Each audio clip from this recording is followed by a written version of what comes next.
Hello, friends, fiends, and fellow UBTubers, and welcome to episode 738 of the Daily Comic and Collectible. Today, the collectible of the day is the Hasbro Toys, Marvel Comics, Marvel Legends Series, Retro Collection, Mysterio Action Figure.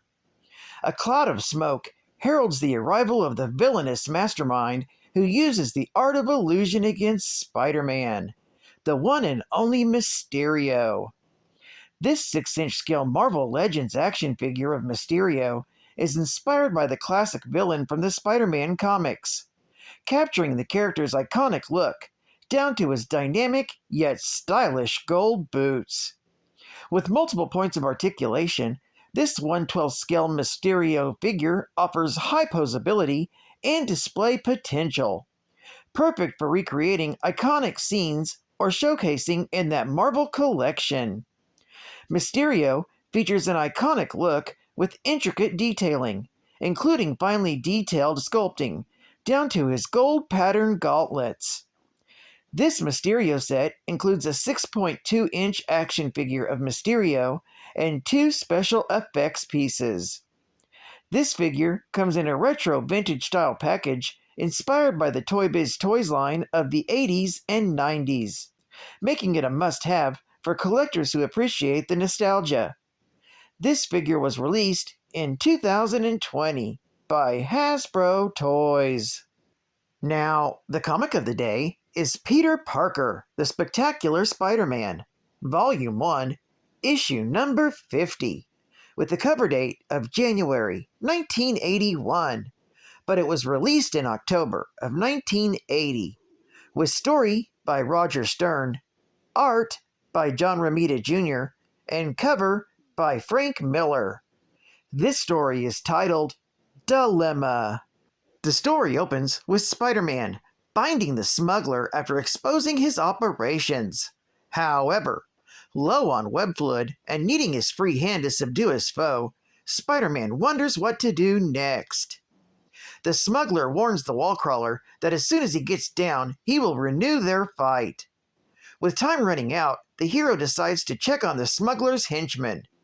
As he walks into the next room, those same henchmen are waiting to ambush him. However, thanks to Spider-Man's spider sense, it warns him of the impending attack, and he puts the smugglers out ahead of him. As expected, the thugs attack their own leader, knocking him out. Spider-Man then uses the smuggler as a weapon against his own minions, knocking them all out.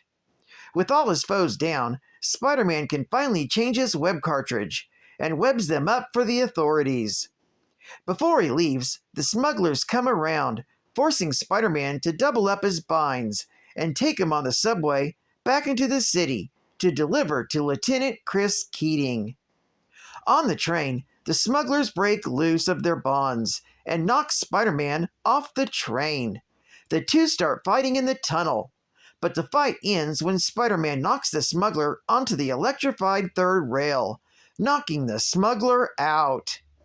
When some subway employees tell him that they've called the cops and that they will be here soon, satisfied with this, Spider-Man takes off so he can go home and get some rest. When Peter returns to his apartment, he remembers that he's supposed to meet his Aunt May and her new fiancé the following night for dinner. Wanting to bring a date, he calls Deborah Whitman. Even though it's late, she's happy to hear from him and agrees to join him. The following morning, Deborah meets him outside the Restwell nursing home. There, he expresses his fears about Aunt May's current engagement, relating to the time when she was once almost duped into marrying Dr. Octopus. Deborah tells Peter that sometimes you have to take risks for love. Inside, Peter is surprised to discover that May's fiancé is wheelchair-bound, Nathan Lubinsky, whom Peter met a few days earlier. The four people head to a bistro. Peter is uptight at first, and when Deborah notices, she tells Peter to loosen up. As they leave the Restwell retirement home, none are aware that someone is watching them from a nearby car. The man orders his minions to be prepared for something called Operation Interception. Later, at the bistro, Peter and Deborah get to know Nathan a bit more and how he used to have a career in show business. Peter finds himself torn since he wants Aunt May to be happy, but can't stand the way Nathan looks at her because it's the same way that his Uncle Ben used to look at her. This causes Peter to think back to his adolescence growing up in his aunt and uncle's home. Peter once more recounts the radioactive spider bite that gave him his powers, his becoming Spider-Man to get into show business, and lastly, he remembers the night he let a burglar get away, and how a few nights later, this same man fatally shot his Uncle Ben. The guilt of this discovery is something that Peter still lives with to this day. Deborah notices that Peter's lost in thought and asks him what he's thinking of. Suddenly, Peter's spider sense begins going off, warning him of danger. Looking around, he notices all the other customers are gone, and the waitstaff has congregated at the end of the restaurant. Peter confronts them as they approach the table, and that's when Peter discovers that they're wearing disguises. Peter rips the mask off of one of the waiters and is shocked to find an alien face behind it. The other waiters pull off their masks, revealing alien faces underneath. Peter recognizes these aliens as the ones that worked with the Tinkerer years ago, during his early days as Spider-Man. Peter and Nathan try to defend the women and get the edge when Lubinsky turns out the lights, allowing Peter to cut loose with his strength. However, this fails when one of the aliens manages to get a gun pointed at the women. Peter is confused when the aliens want to know the location of the secret stash of mobster Dutch Malone. Peter recalls that this is the mobster who hid money in his Aunt May's home years ago, and wonders why aliens would be so interested in something as ridiculous as money. Not wishing for the others to get hurt, Peter tells the aliens that only he knows the location of Dutch Malone's lost fortune. The aliens then tie Peter up with a bolo and take him aboard their ship. After it takes off, Peter is brought to the aliens' leader. Parker is shocked to discover that it is none other than his old foe, Mysterio. This story is continued in Peter Parker, the Spectacular Spider-Man, issue number 51.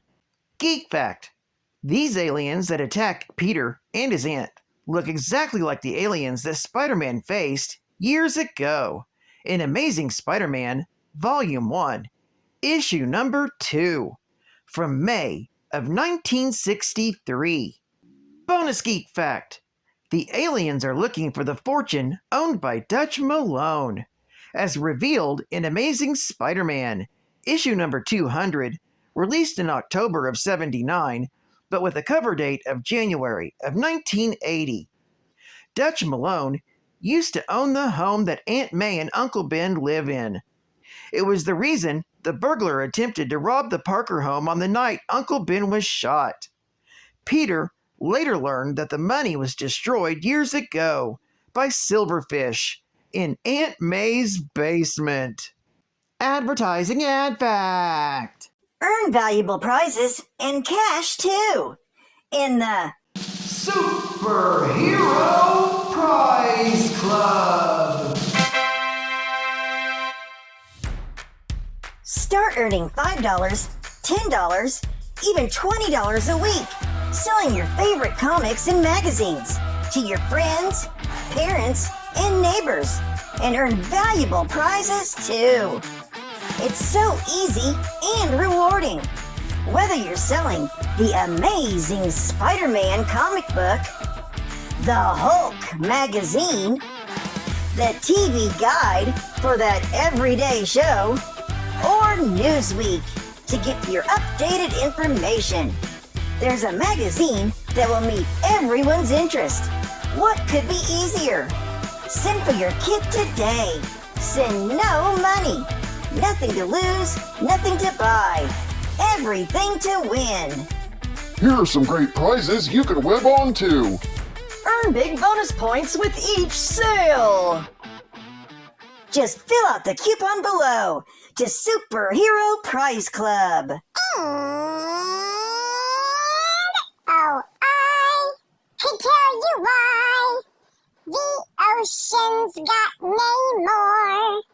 I could teach you why lightning comes from Thor.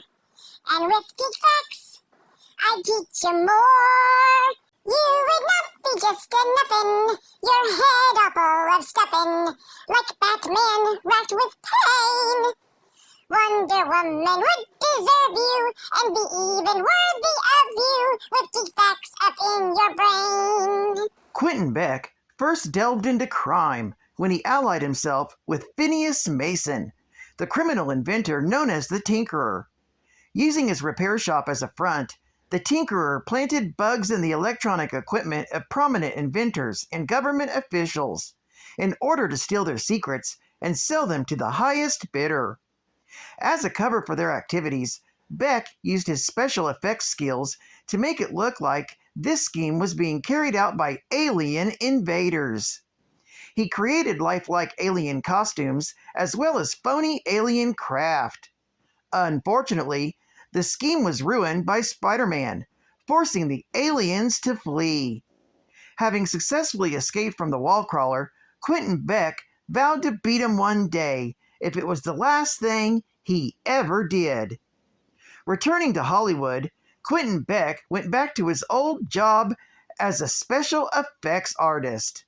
However, when one of his stunts horribly burned an actor, he was blacklisted from the industry.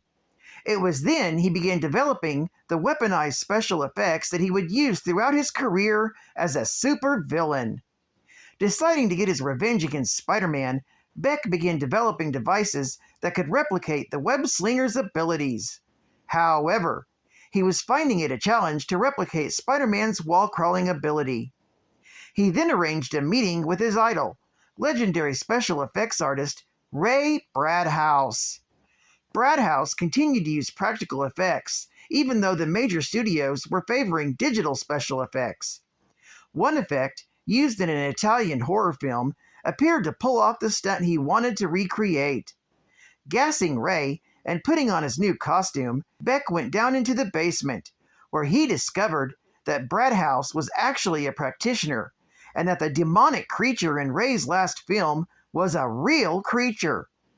Beck was able to slay the demon using his special effects, and was satisfied that he could succeed Bradhouse as a master of special effects. Quentin took on the name Mysterio, taking the name from To Mysterio, after Bradhouse's last film. Well, I'd like to thank you for joining me for another Daily Comic and Collectible, and I hope to see you again Monday. This is Cut Fun Comics Man, and I'll catch you on the flip, baby. Over and out.